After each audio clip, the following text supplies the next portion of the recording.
Assalamualaikum warahmatullahi wabarakatuh.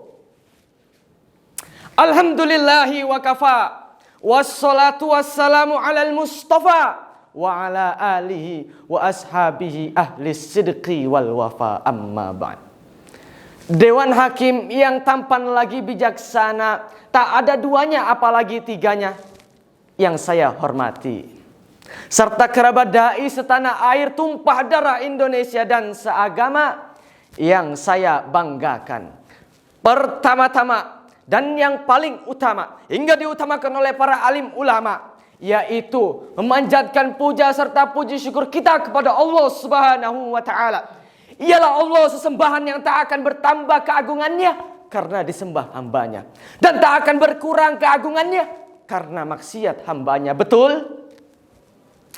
Lalu hadirin, tak kalah pentingnya pula, yaitu menjunjung rasa sanjung dan menghaturkan salam hangat kita kepada baginda agung sang orator ulung. Ialah kekasih Allah, intannya kota Mekah dan Madinah, Sayyiduna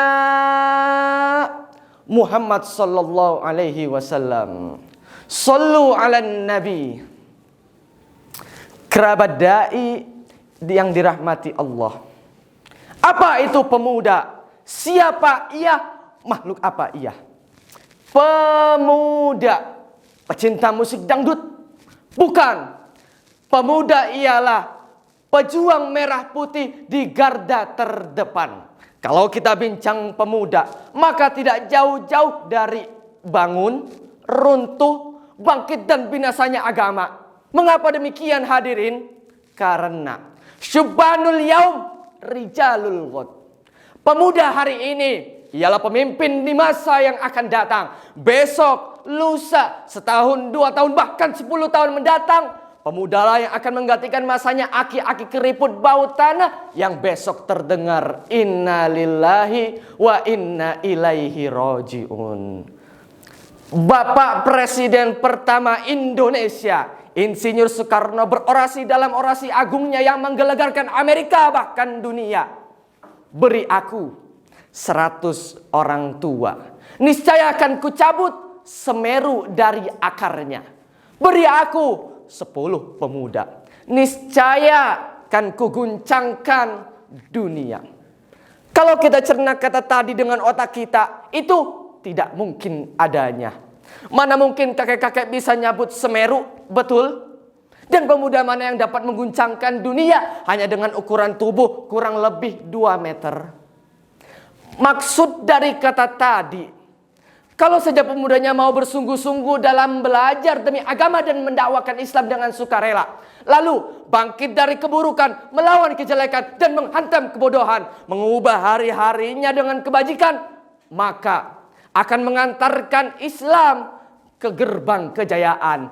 Tapi hadirin, kalau pemuda hari ini tertidur, maka jangan khawatir. Besok dakwah Islam akan mundur dan hancur lebur. Kalau hari ini pemudanya binasa, maka besok agama Islam tinggal nama. Na'udzubillah, summa na'udzubillahi min dzalik. Maka benarlah sabda Rasul tentang masa depan tanpa adanya orang yang ahli beragama. Idza wusidal amru ila ghairi ahlihi fantaziris sa'ah. Kalau orang yang tak cakap bersolusi diberikan tanggung jawab, maka kehancurannya berada di ambang mata memandang. Hadirin hadirat, ladies and gentlemen, para gadis dan cowok keren yang saya banggakan. Rasulullah sallallahu alaihi wasallam sebagai panutan alam dunia mengabarkan kepada umat manusia, pemuda mana yang mau menjadi pemimpin, menegakkan hukum-hukum Allah dan meninggikan agama, maka hendaknya ia bisa meniru 4 sifat yang wajib bagi Rasul.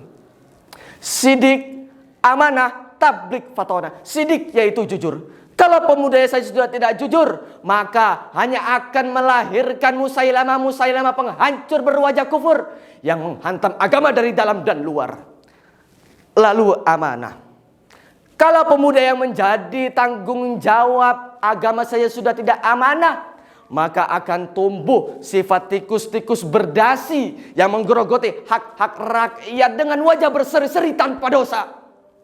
Kemudian tablik, ia artinya menyampaikan ajaran-ajaran Islam kepada masyarakat dengan menegakkan sunnah-sunnah Nabi, sehingga masyarakat tidak buta akan sunnahnya dan terbiasa menjalankan sunnahnya. Man aqama sunnati faqad ahabbani, kata Rasul. Barang siapa yang menegakkan sunnahku, itu tanda ia telah mencintaiku. Dan yang terakhir yaitu fatona, artinya cerdas. Tak hanya cerdas secara lahir, tapi juga cerdas secara batin. Karena orang bodoh ketika diberi tanggung jawab hanya akan melahirkan kerusakan-kerusakan yang mengarah kepada kehancuran.